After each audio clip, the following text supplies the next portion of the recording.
Fala, gente, bom dia. É sábado hoje, acabei de treinar e já faz um tempo que eu não gravo vídeo aqui pro canal. Tava vindo num ritmo bom e depois, nos últimos tempos aí, fiquei noivo. Tá uma correria, preparativos pro casamento e tudo mais. E eu acabei deixando o canal um pouco em segundo plano, mas pretendo voltar agora.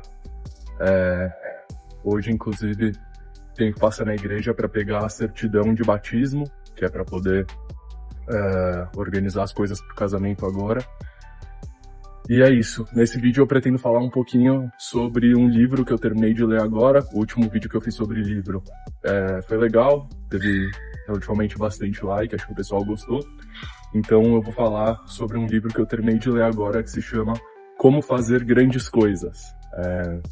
O título parece meio genérico, mas basicamente é um cara que ele é especializado em grandes projetos, desde construção de prédios, pontes, terminal de aeroporto. Ele fala um pouco quais são os fatores que levam esse tipo de grande projeto a ter sucesso, e isso é algo que você pode aplicar não só para projetos com essa magnitude, mas também para pequenos projetos, às vezes projetos pessoais, projetos no seu trabalho. Então é sobre isso que eu quero falar aqui hoje. Esse aqui é o livro, Como Fazer Grandes Coisas, os fatores surpreendentes que determinam o sucesso de cada projeto, de reformas residenciais à exploração espacial. Então, assim, ele fala sobre uma gama de projetos diferentes em vários âmbitos, e o nome do autor são dois. Bent Fleischer, nossa, ele é nórdico, né? Então é um sobrenome difícil aqui de ler, e o outro é Dan Gardner, esse deve ser americano, sei lá, mais fácil. E enfim, vou separar aqui alguns pontos que eu achei mais interessantes e vou trazer para vocês de uma forma sintetizada. Bom, vamos lá. Um primeiro ponto que ele fala no livro, não é necessariamente o primeiro ponto, mas o primeiro ponto que eu vou trazer aqui que ele fala no livro é: nenhum projeto é tão especial que não possa ser comparado com outros projetos. E aí ele explica que normalmente quando a gente está planejando um projeto, a gente tende a pensar que o nosso projeto é muito exclusivo, e aí às vezes a gente até foca no planejamento e pensa como que a gente vai botar aquele projeto em prática, pensa em todos os passos, estrutura um plano, pensa no que pode dar errado e tal. Só que na hora que a gente vai botar aquilo em prática, acabam surgindo várias coisas que a gente não imaginou no momento do planejamento. E a forma de você mitigar mais esse risco é você comparar o seu projeto com outros projetos semelhantes, da mesma classe, da mesma categoria. Então ele fala que, por exemplo, ele dá um exemplo de um casal que vai reformar uma cozinha no apartamento, e conforme eles começam a reforma, vão surgindo outras coisas, tipo, eles tiram o piso e percebem que por baixo do piso o contrapiso estava danificado e que eles iam ter que refazer isso. Aí quebram uma parede e percebem uma outra coisa, porque a casa era antiga. Então ele fala que esse é o tipo de coisa que, se você pensar no planejamento do seu projeto exclusivamente, pode acabar passando despercebido, mas que se eles tivessem comparado com outros projetos semelhantes, eles iam saber que esse é o tipo de problema que eles poderiam encontrar e ter que enfrentar. E aí ele mostra que esse é um projeto que eles colocaram uma estimativa de custo e que depois o custo assim multiplicou várias vezes, né? Que esse é o maior problema. Todo projeto, independente dos erros que encontre pelo caminho, eles podem ser colocados em prática. O problema é que uma hora o dinheiro acaba, né? O problema no fim é sempre financeiro. Ele dá exemplo de alguns projetos de estruturas e tal que tiveram que demolir e começar do zero porque a estrutura estava errada, mas que dá para finalizar, dá. A questão é mais financeira, né? Então, um primeiro ponto que eu queria trazer aqui, que eu aprendi com o livro, é esse, de você sempre tentar trazer, por mais especial que seu projeto possa parecer, você sempre tem que tentar comparar com projetos semelhantes, e isso vai te ajudar muito no planejamento, para você saber o que você pode encontrar pelo caminho. Um outro ponto super importante que ele traz é para você sempre ter um especialista nesse tipo de projeto junto com você. Claro que se o projeto for muito pequeno, no meu caso, por exemplo, eu trabalho numa loja de moda íntima. Eu tenho uma loja de moda íntima. E assim, eu não consigo contratar um especialista para cada coisa que eu quero implementar lá. Então, a minha solução é estudar com especialistas, fazendo cursos, aprendendo no YouTube e tudo mais, para poder fazer o planejamento dos projetos e colocar eles em prática. Mas assim, sempre que possível, o ideal é que você tenha um especialista. Normalmente os especialistas cobram caro, mas ele dá inúmeros exemplos de que esse valor mais alto que você paga vale a pena, porque os prejuízos que você pode ter por não ter um especialista com você tomando conta do projeto são bem maiores do que isso. E aí ele dá exemplos de perfuração de túnel de metrô, construção de arranha-céus, que às vezes contrataram uma empresa que tinha a capacidade de fazer aquilo, de botar o projeto em prática, só que não tinha um especialista e com isso os custos ficam mais altos, o tempo se estende, né? Porque esse tipo de projeto normalmente tem um cronograma, tem uma data para entregar, enfim. E além disso, ele explica que um outro ponto muito importante é você ter uma equipe bem qualificada, uma equipe entrosada, que isso faz toda a diferença para colocar o projeto em prática, e que muitas vezes o especialista já tem uma equipe que ele está acostumado a trabalhar, então você acaba matando 2 em 1, né? Essa questão do especialista que faz com que você mitigue a maioria dos riscos, diminua os problemas que você vai ter ao longo do caminho, e você também resolve essa questão de trazer uma equipe bem qualificada, bem entrosada, que o especialista também já tem um entrosamento ali com eles, e isso vai ajudar de várias formas diferentes. Um outro ponto que ele coloca também, que eu acho bem interessante, é você sempre, ao longo do planejamento, ao longo, né, do projeto, você se perguntar o porquê você está fazendo aquele projeto. Ele explica mais pro começo do livro que a primeira etapa do planejamento de qualquer projeto, você tem que colocar uma caixa que diz aonde você está, e uma caixa na esquerda que diz aonde você está, e uma caixa na direita que diz aonde você quer chegar. Lógico que esse trajeto de uma caixa até a outra vai subir, vai descer, vai ter todo tipo de coisa, mas é sempre importante você ter essa visão de saber onde que você está e aonde que você quer chegar. Porque esses projetos grandes, não é incomum você mudar o foco no meio do caminho, né? Às vezes você vai construir... Um dos exemplos que ele dá ao longo do livro são Olimpíadas, né? É um tipo de projeto que a maioria dos países que pega para sediar as Olimpíadas sai mais caro do que o planejado e demora mais do que o planejado para conseguir construir toda a infraestrutura necessária para receber.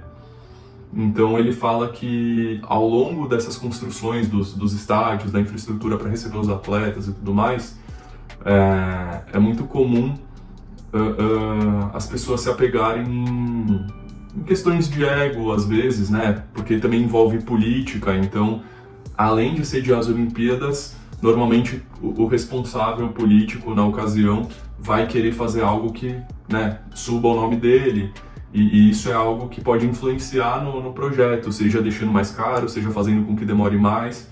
Então, ao longo de todo o projeto, você tem que olhar para aquela caixa da direita e lembrar qual que é o objetivo, né? A gente precisa de 3 estádios novos, sei lá quantas quadras poliesportivas, enfim. E é isso que tem que ser feito, né? E não fazer um estádio que chame a atenção das pessoas, que isso me evidencie como um político melhor do que o anterior, ou, enfim. E isso é só um exemplo, mas é o tipo de coisa que pode acontecer em vários projetos envolvendo política ou não. E algumas das coisas que ele fala no livro são coisas que parecem óbvias, mas ele mostra comprovadamente que, mesmo parecendo óbvia, as pessoas deixam a desejar muitas vezes nesses sentidos. Ao longo do livro, ele fala muitas vezes sobre Lego, né?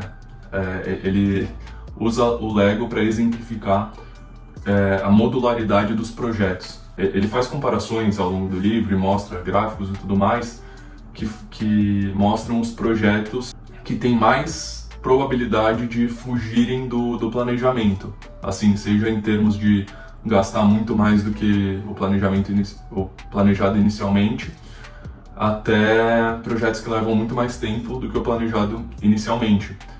E os projetos que têm mais sucesso em relação a isso são os projetos modulares. E aí ele coloca 3 exemplos que são fazendas de servidores, projetos relacionados com energia solar e fazendas de energia eólica.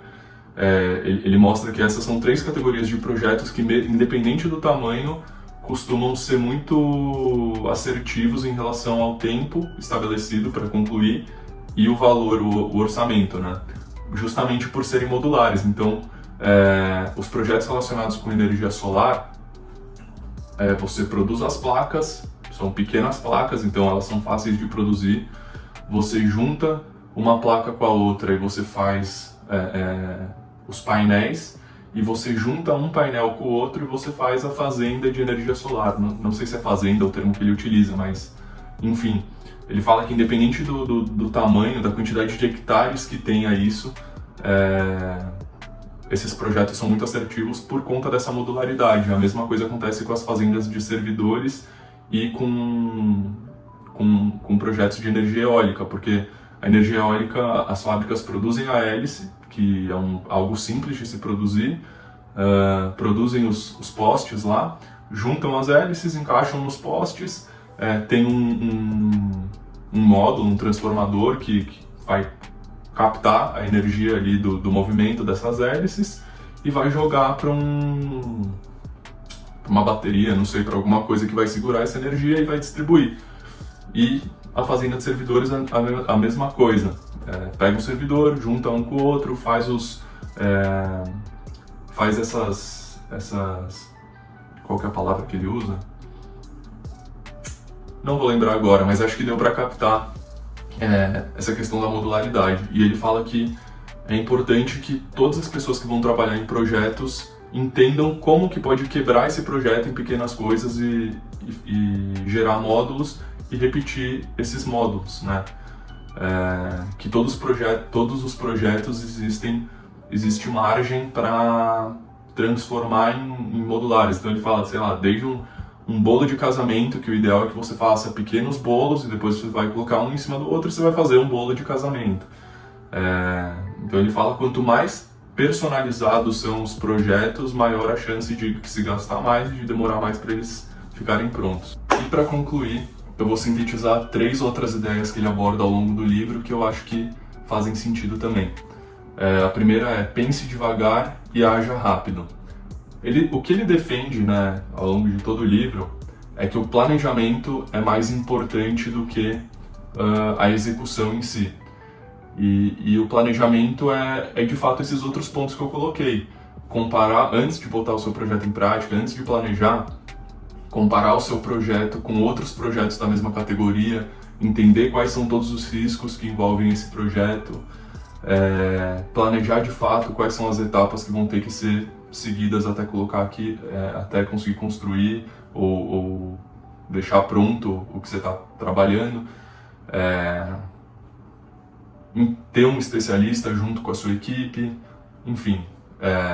E a partir do momento que você tem esse plano, que você pensou bastante, já sabe quais são todos os riscos, aí sim você age rápido, né? Quando você está pensando no cronograma do projeto e numa data final para entregar esse projeto, a hora de acelerar é a hora que você termina o planejamento, não adianta ter pressa no planejamento. Lógico que isso não pode servir de desculpa também para ficar postergando ali o projeto, enrolando e, né, lógico que a ação é muito importante, mas ele defende que o planejamento tem que ser feito com muita cautela, com muita calma, e aí quando tá com o plano pronto, aí sim acelerar, ter essa equipe eficiente para poder colocar isso em prática o mais rápido possível. Uma outra ideia que ele coloca em seguida é ficar atento às desvantagens, né? Nesse momento do planejamento ele fala que você tem que ficar atento às desvantagens, porque nenhuma vantagem é boa o suficiente a ponto de superar a pior desvantagem que você pode ter. Assim, se você tiver uma vantagem muito positiva, você pode gastar menos, você pode entregar o seu projeto mais rápido, só que tem um limite. Já na parte de desvantagem não tem um limite, assim, e aí ele coloca vários exemplos que mostram isso. Você pode gastar o dobro do que você estava planejando no início do projeto, como você pode gastar 50 vezes mais. E ele dá exemplos de projetos com especialistas, com equipes eficientes, que acontece isso por pecar em algum desses outros pontos que ele coloca que são importantes. Então, é isso, né? Você focar mais nas coisas que podem acontecer de errado para mitigar essas coisas do que nas coisas que podem dar certo. Enfim, basicamente isso. E para finalizar, ele explica que é muito importante você ter você agir como um diplomata ali no projeto, né? Se você está liderando esse projeto, você tem que fazer um papel de diplomata, você tem que tomar muito cuidado para estar bem com todas as partes importantes envolvidas nesse projeto, porque com certeza ao longo do caminho a equipe X vai precisar que a equipe Y quebre um galho para eles e vice-versa. Então, acaba acontecendo muitos projetos onde equipes diferentes não entendem exatamente qual que é o papel da outra equipe, como a outra equipe trabalha, e tem algum tipo de conflito ali. Então, você como líder do projeto, você também tem que fazer esse trabalho. É muito importante que você faça esse trabalho diplomático para que todas as equipes estejam bem umas com as outras, e no momento que uma equipe precisar da outra, elas vão estar lá para dar a mão, né? E da melhor forma possível. E aí também ele dá exemplos, ele dá um exemplo de um terminal de um aeroporto que eles estavam construindo, que ele participou, ele fez uma consultoria, e que ao longo desse projeto aconteceram alguns problemas lá, e a outra equipe, que não tinha nada a ver com o problema que aconteceu, estava tão engajada que entrou de cabeça e juntos eles conseguiram solucionar, né? Às vezes, por se tratar de trabalho, por se tratar de questões financeiras, por obrigação a equipe vai ter que ajudar. Mas não é a mesma coisa uma equipe que está ajudando por obrigação e uma equipe que realmente está focada na entrega final ali do projeto e vai colocar realmente toda a dedicação para que aquilo aconteça da melhor forma. Então, com isso, eu fecho aqui os pontos que eu achei interessantes, que eu aprendi lendo esse livro. E é isso. Pretendo, agora que eu acabei esse, vou começar algum outro livro. E se as pessoas forem achando interessante, se você gostou desse conteúdo, deixa o like aí, se inscreve no canal, comenta alguma coisa para eu saber, porque eu também não tenho como adivinhar. E é um tipo de conteúdo que eu gosto de fazer, porque eu gosto de ler e eu acho que explicando a gente acaba assimilando melhor a informação, fora que você compartilha o conhecimento, e eu acho que isso nunca é negativo, né? Então é isso. Até o próximo vídeo, espero voltar agora. Provavelmente eu não vou editar tanto esse vídeo, porque a edição é uma das partes que toma mais tempo, e eu acho que isso é uma questão que me desmotiva um pouco para seguir fazendo novos vídeos. Então, vou tentar fazer uma edição bem simples, mas que dê para compreender o conteúdo que eu quero passar. E é isso. Até a próxima.